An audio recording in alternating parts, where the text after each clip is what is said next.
If you ignore this, people will keep outthinking you. Persuasion isn't about talking more. It's about noticing what people don't say, their pauses, their word choice. That's where the real decision is made. Try this. When someone hesitates, stay silent. Don't fill the gap. That silence forces them to reveal what they actually care about. Let's try a quick mental exercise.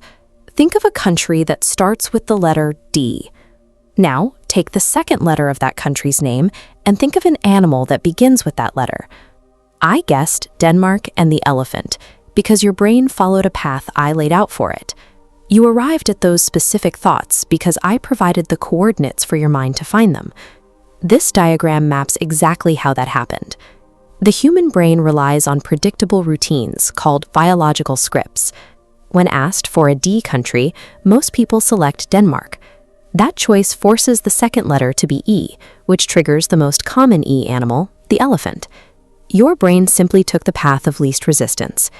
Influence often works through these scripts. By observing involuntary physical leaks and framing choices correctly, someone can guide your decisions while you remain convinced you are acting on your own. Without knowing how these signals work, you're navigating the world on someone else's terms, making choices within an environment you didn't create. Effective influence happens in two stages. The first is passive, gathering intelligence by observing a target's involuntary cues to understand what they are actually thinking. Take eye movement. When a person looks up and left, they're accessing stored memories, recalling facts, telling the truth. But when eyes shift up and right, the brain is in cognitive construction, building an image, a common indicator of a lie. You can even test this using a deliberate pause. Ask a direct question, and then remain completely silent. Watch how they react to the void. An honest person usually handles the silence with composure. Someone hiding the truth often feels a spike in anxiety and rushes to fill the gap with excessive stuttering details to make their story seem plausible. You can even time their reactions. Genuine smiles typically last 7 to 8 seconds and actively engage the muscles around the eyes.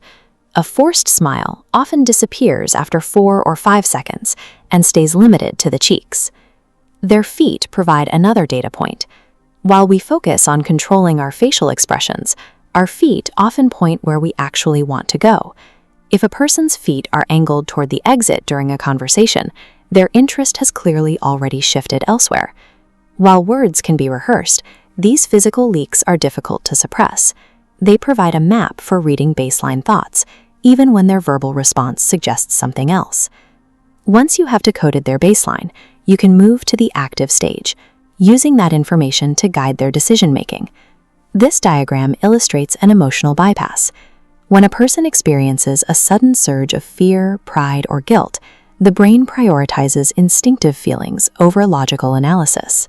Decisions made in this state are driven by the immediate emotion rather than the facts of the situation. This is a common tool in political rhetoric. Rather than focusing on complex data, speakers often trigger anger or pride to align an audience with their goals through instinct.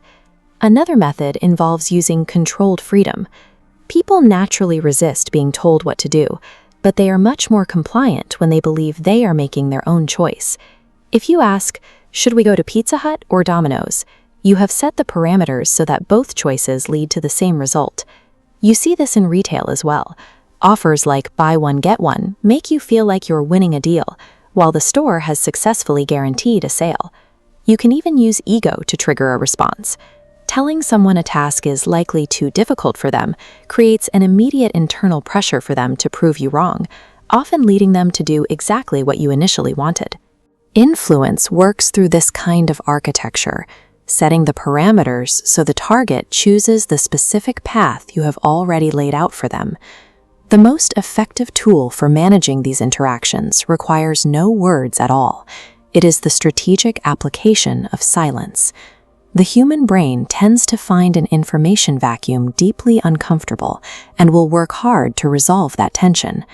In a tense negotiation or a confrontation, try maintaining steady eye contact without saying a word. Do not offer a verbal bridge to help the other person out. That silence often forces the other person to fill the space. In their effort to break the tension, they frequently reveal hidden information, offer concessions, or undermine their own position. Once you understand these mechanics, you will start to see them everywhere. The 5-second smiles, the feet pointing toward the door, and the illusion of choice in every offer. Silent observation and careful framing provide a level of influence that loud demands can't match. Use these tools to understand the people around you and to recognize when someone else is trying to use them on you. This is one of 3 techniques that work. The third one is the one almost nobody figures out on their own. And if you skip this video, you'll keep missing it in every conversation for the rest of your life.